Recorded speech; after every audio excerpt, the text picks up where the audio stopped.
3 से 4 दशक पहले तक भारतीय राजनीति ग्रासरूट पर आधारित थी। गांव से लेकर प्रदेश तक के कांग्रेस के संगठन हुआ करते थे, जो लोग निचले स्तर से चुन के आते थे। उनका चयन प्रदेश अथवा राष्ट्रीय स्तर तक होता था और इसका फायदा यह होता था कि हर राज्य में प्रभावशाली नेता पैदा हुए, जिनका जमीनी आधार जबरदस्त रहा, जो राजनीतिक हलकों में क्षत्रप के तौर पर हुआ करते थे। लेकिन समय के साथ हुए बदलाव ने सब कुछ बदल दिया है। नमस्कार, राजनीति का टॉप फ्लोर देख रहे हैं आप और मैं हूं राकेश कुमार।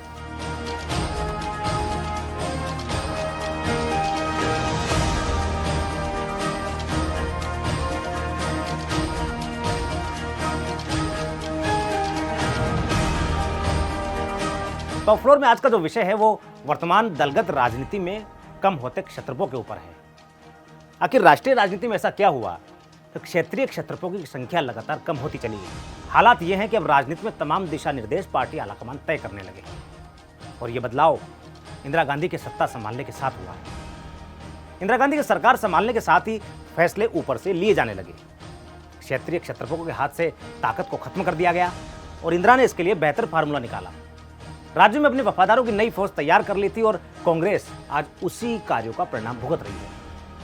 कांग्रेस के पास 1-2 राज्यों को छोड़कर ऐसे नेता बचे ही नहीं हैं जो अपने बलबूते कांग्रेस को सत्ता की कुर्सी दिला सके। और बात यहां केवल कांग्रेस की नहीं है, राष्ट्रीय स्तर के तमाम दल भी इसी बीमारी से ग्रसित हैं।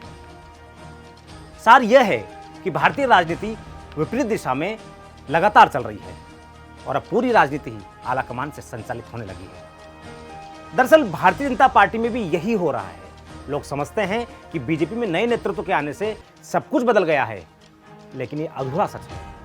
कर्नाटक की तस्वीर हमारे सामने है। 2011 में कर्नाटक के सीएम येदियुरप्पा को जबरन सीएम पद छोड़ने को मजबूर किया गया और उनकी जगह सदानंद गौड़ा को सीएम बनाया गया। लेकिन गौड़ा साल भर भी सरकार नहीं चला पाए और हाल ये हुआ कि भाजपा ने कर्नाटक में 5 साल में राज्य को 3 सीएम दिए। बीजेपी के निर्णयों से नाराज होकर येदियुरप्पा ने अपनी पार्टी बना ली। नतीजा यह हुआ कि भारतीय जनता पार्टी 2013 के चुनाव में बुरी तरह से हार गई। लेकिन अब बदलाव किया गया है। बीजेपी का नया निजाम रणनीति के तक क्षत्रपों को दरकिनार करके प्रदेशों में नया नेतृत्व उभारने की कोशिशों में जुटा हुआ है और इसके लिए बाकायदा दूसरे दलों से नेता आयातित किए जा रहे हैं और कई जगहों पर ब्यूरोक्रेट्स भी नेता बनाए जा रहे हैं। स्वाभाविक है कि लंबे समय से पार्टी के लिए संघर्ष कर रहे नेताओं में इससे असंतोष की भावना पनप रही है। कुछ लोगों ने हालातों से समझौता कर लिया है, जिन्होंने समझौता नहीं किया है वो राजनीति से बाहर हो गए हैं और कुछ लोग ऐसे भी हैं जो अभी भी आलाकमान से मुकाबला कर रहे हैं। गोवा का जिक्र करते हैं। गोवा के हालातों से समझे तो गोवा के सीएम मनोहर पर्रिकर को जबरन गोवा लाकर सीएम बना दिया गया, लेकिन विधानसभा चुनाव में बीजेपी को बहुमत नहीं मिला तो जुगाड़ की सरकार बनाने के लिए उन्हें दोबारा भेजना पड़ा। वही कर्नाटक में भी यही देखने को मिला।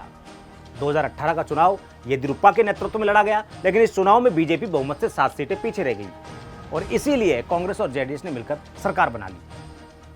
लेकिन येदियुरप्पा ने दोनों दलों के विधायकों को तोड़कर 2019 में अपनी सरकार बना ली।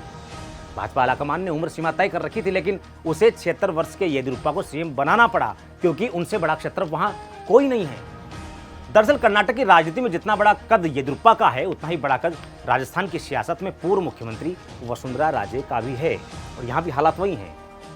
कर्नाटक और राजस्थान में चुनाव जीतने के लिए जातीय समीकरणों को साधना उतना ही जरूरी होता है जितना क्षेत्रीय क्षत्रपों को।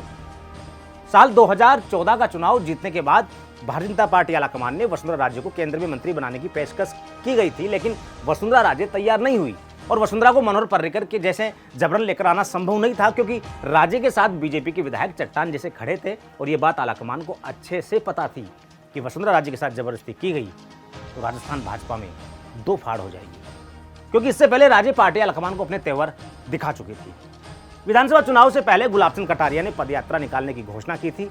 तब राजे ने कोर कमेटी की बैठक यह कहते हुए छोड़ दिया था कि अगर कटारिया अपनी पदयात्रा को रद्द नहीं करते हैं तो वो पार्टी से इस्तीफा दे देंगे और आखिर वही हुआ जिसका अंदेशा था।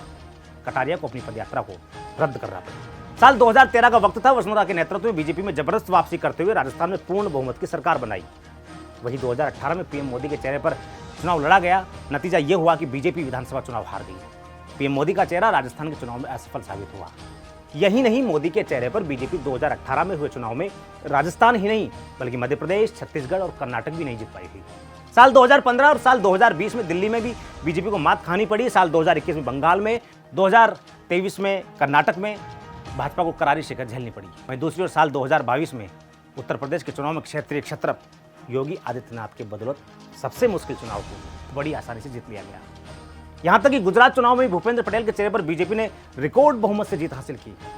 इससे यह साबित होता है कि विधानसभा चुनाव में जनता ने पीएम मोदी के चेहरे को नकारा है, और इसका बड़ा कारण यह है कि प्रदेश की जनता विधानसभा चुनाव में अपने प्रदेश के नेता पर ही विश्वास जताना चाहती है, ना कि दिल्ली के किसी नेता पर। बीजेपी आलाकमान ने साल 2018 के चुनाव में हुई हार से सबक नहीं लिया और लगातार वसुंधरा राजे की उपेक्षा की जा रही है, बल्कि उनके सापेक्ष राज्य की राजनीति में छोटे कद के नेताओं को अधिक तरजीह लगातार दी जा रही है। 3 साल तक राज्य के प्रदेश अध्यक्ष सतीश पूनिया से 36 का आंकड़ा जारी रहा।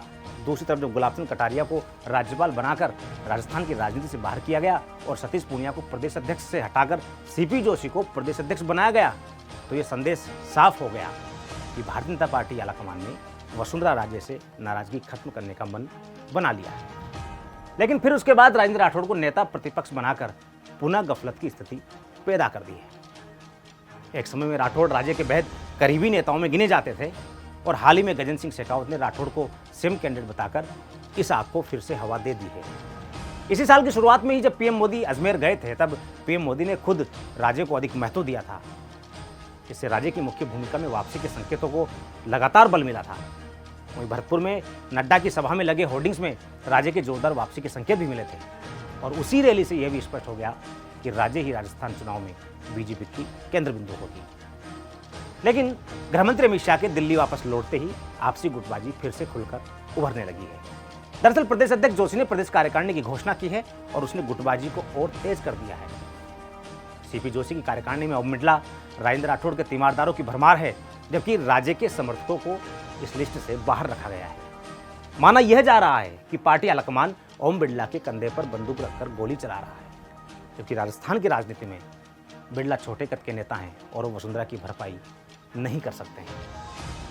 बहरहाल भारतीय जनता पार्टी की राजनीति से इतर यह कहा जा सकता है कि बीजेपी आलाकमान राजस्थान की राजनीति में वसुंधरा के कद का नेता ढूंढने का जितना भी प्रयास कर ले, लेकिन राज्य की भरपाई आसान नहीं होगी, और ना ही उनका कोई विकल्प खोजा जा सकता है, क्योंकि राज्य के बारे में कहा जाता है कि वे 36 कौमों की नेता है, और एक नारा भी है जो अक्सर राज्य के समर्थकों के मुंह से सुना जाता है कि राज्य ही राजस्थान है और उनकी अनदेखी मुश्किल है। राजनीति के टॉप फ्लोर में आज के लिए इतना ही। जल्द मुलाकात होगी कुछ ऐसे सियासी समीकरणों के साथ, ऐसी कहानियों के साथ और ऐसी राजनीतिक चालों के साथ में जो आपके लिए भी जानना जरूरी है और हमारे लिए भी। अभी तक के लिए इतना ही। नमस्कार। देश और दुनिया की हर बड़ी खबर के लिए सब्सक्राइब करें नवतेज टीवी, और पल पल के अपडेट्स के लिए बेल आइकन को दबाना ना भूलें, क्योंकि आपकी खबरों का भरोसेमंद साथी है नवतेज टीवी।